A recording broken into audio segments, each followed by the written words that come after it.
Saat kita merenungkan firman Tuhan, maka roh kita mencari petunjuk dari Tuhan Bapa kita. Saat kita merenungkan firman Tuhan, saat itulah frekuensi hati kita terhubung dengan frekuensi hati Tuhan, sumber kebenaran. Dan petunjuk yang didapat roh kita dari kebenaran firman Tuhan akan mengajar kita, menyatakan kesalahan kita, memperbaiki kelakuan kita, dan mendidik kita dalam kebenaran. Kalau setiap hari kita belajar firman Tuhan, maka kita dijagai untuk selalu berada dalam kehendak-Nya.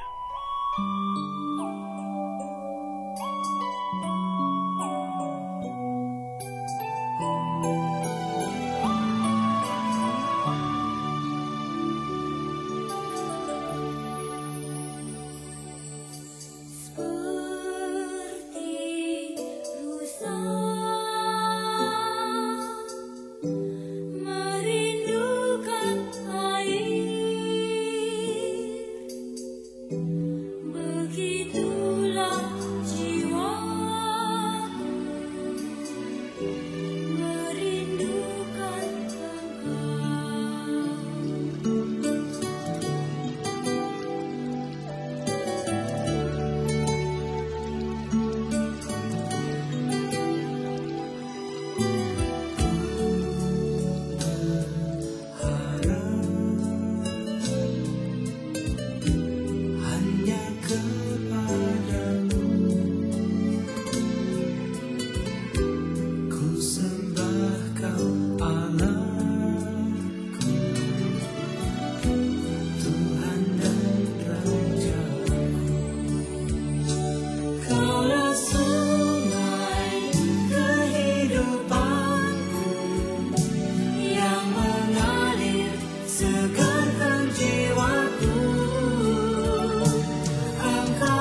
sembah Kau dengan senang hatiku.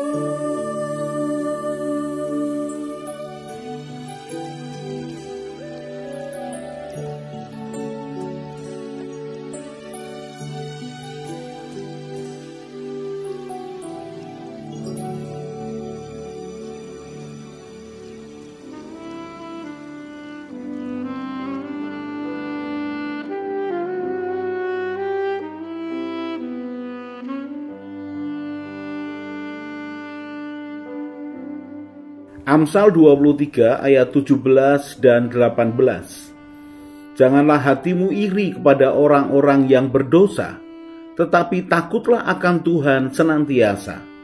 Karena masa depan sungguh ada, dan harapanmu tidak akan hilang.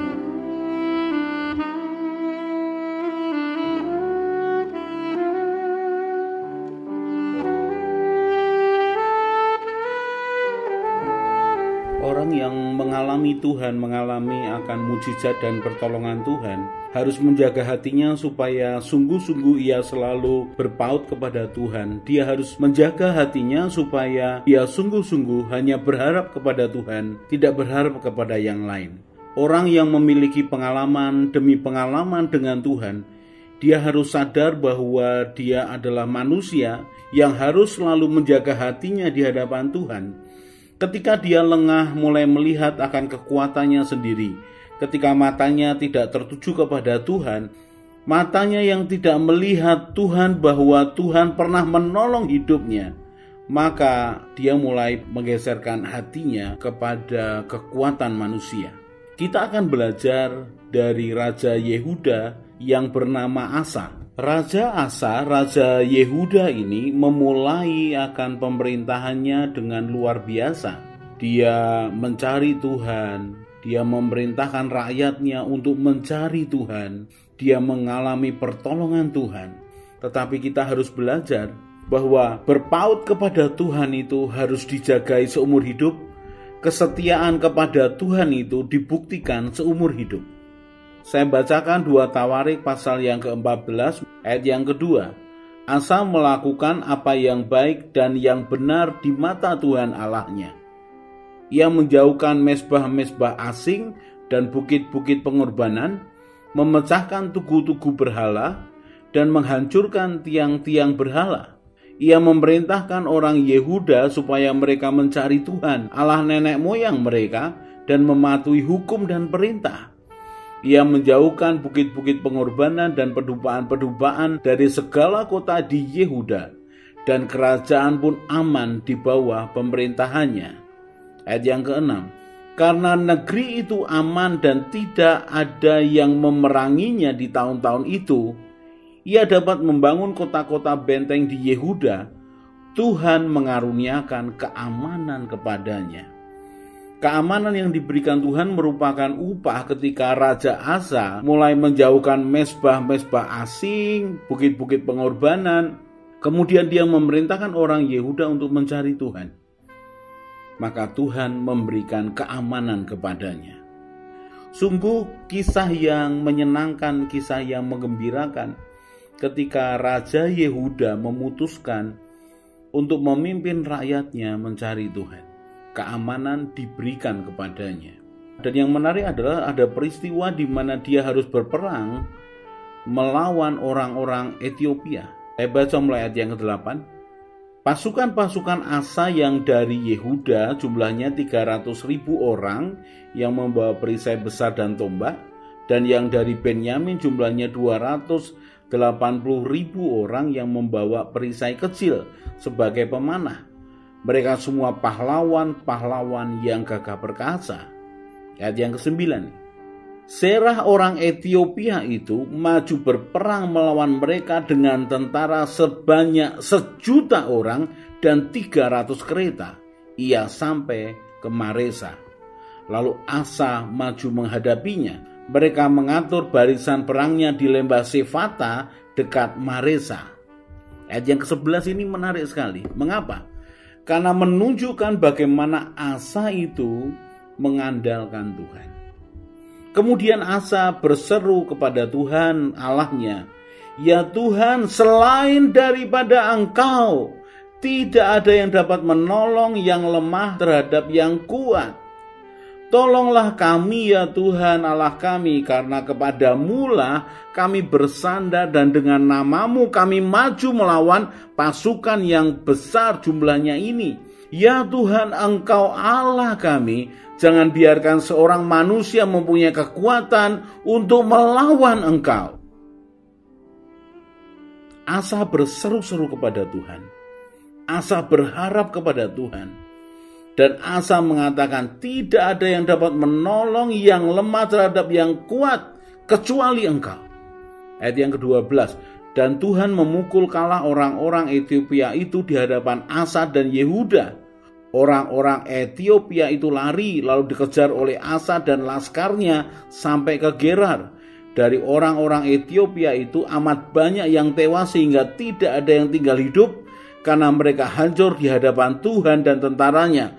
Orang-orang Yehuda memperoleh jarahan yang sangat banyak. Angka yang sangat besar jumlahnya yang tewas oleh karena Tuhan, 1 juta orang. Mereka tentara Ethiopia. Itu merupakan belas kasihan Tuhan atas apa yang dilakukan oleh Asa, bagaimana dia mengandalkan Tuhan. Pasal yang ke-15 dari 2 Tawarik, pembaharuan oleh Asa. Asarya bin Oded dihinggapi Roh Allah. Ia menemui Asa dan berkata kepadanya, dengarlah kepadaku Asa dan seluruh Yehuda dan Benyamin. Tuhan beserta dengan kamu bila mana kamu beserta dengan dia. Bila mana kamu mencarinya, ia berkenan ditemui olehmu. Tetapi bila mana kamu meninggalkannya, kamu akan ditinggalkannya. Lama sekali Israel tanpa Allah yang benar, tanpa ajaran daripada imam dan tanpa hukum. Tetapi dalam kesesakan mereka berbalik kepada Tuhan, Allah orang Israel. Mereka mencarinya dan ia berkenan ditemui oleh mereka. Ayat yang ke-8. Ketika Asa mendengarkan perkataan nubuat yang diucapkan oleh Nabi Asarya bin Oded itu, ia menguatkan hatinya dan menyingkirkan dewa-dewa kekejian dari seluruh tanah Yehuda dan Benyamin dan kota-kota yang direbutnya di pegunungan Efraim. Ia membaharui mezbah Tuhan yang di depan balai bait suci Tuhan. Asa itu luar biasa. Tetapi saya katakan tadi di depan, orang yang berpaut kepada Tuhan, orang yang berharap kepada Tuhan, dia harus selalu menjaga hatinya untuk berpaut kepada Tuhan. Dia harus menjaga matanya tertuju kepada Tuhan. Kalau mulai tertuju kepada kekuatannya dan kekuatan manusiawinya, maka dia akan bisa meninggalkan Tuhan. Asa mengalami pertolongan dan anugerah Tuhan sampai dengan tahun pemerintahannya yang ke-35.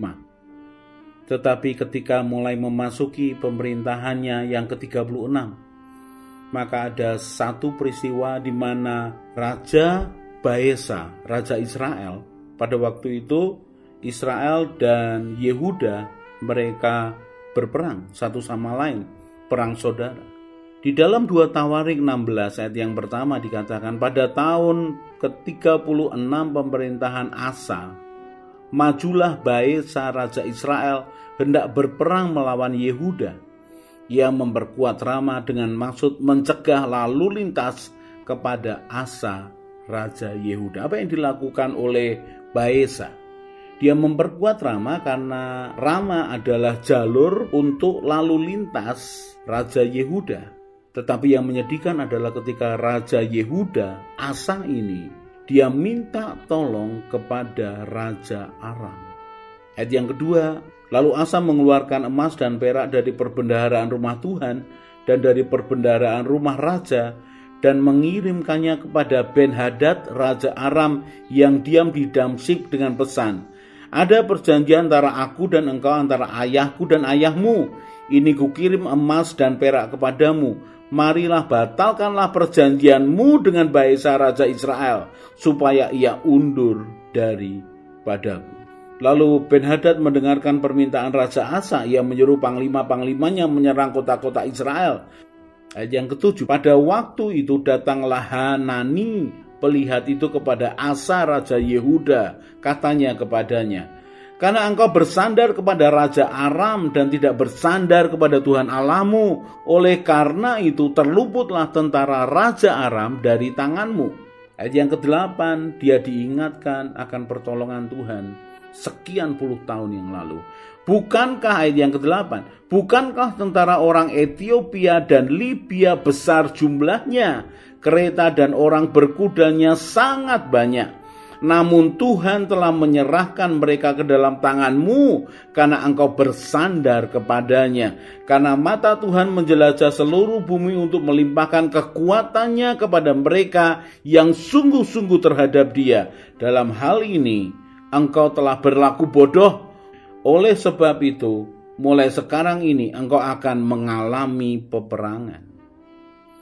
Maka sakit hatilah Asa karena perkataan pelihat itu, sehingga ia memasukkan ke dalam penjara, sebab memang ia sangat marah terhadap dia karena perkara itu. Pada waktu itu Asa menganiaya juga beberapa orang dari rakyat. Saudara perhatikan, Raja Asa yang memulai pemerintahannya dengan luar biasa bersandar kepada Tuhan, kemudian Tuhan memberikan keamanan kepadanya. Ketika dia meminta pertolongan Tuhan untuk menghadapi pasukan Ethiopia dan Libya 1 juta orang, maka Tuhan menolong Raja Asa. Kemudian Tuhan memberikan ketentraman, mereka setia dengan Tuhan.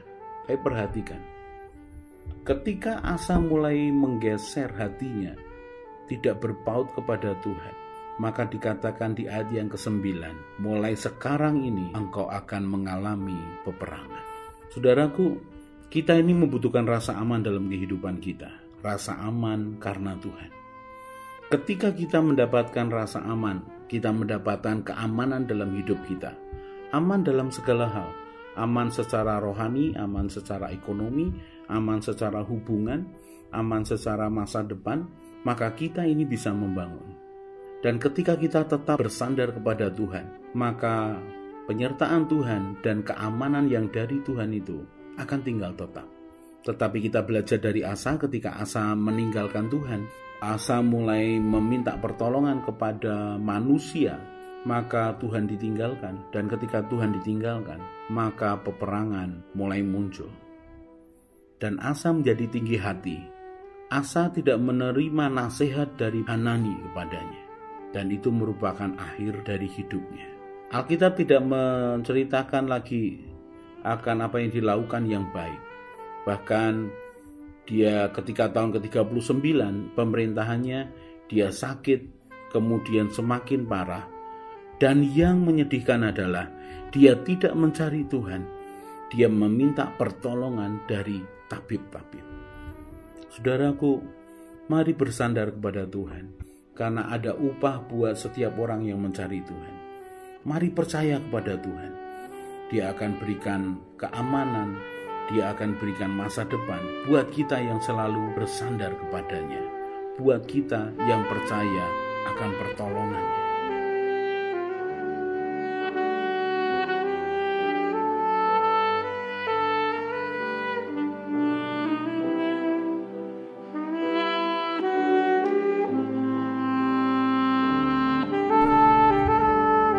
Orang yang mencari Tuhan dengan segenap hati akan ketemu Tuhan.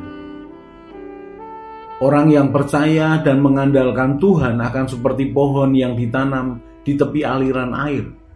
Tidak akan menderita melewati masa kering, tetap bertumbuh.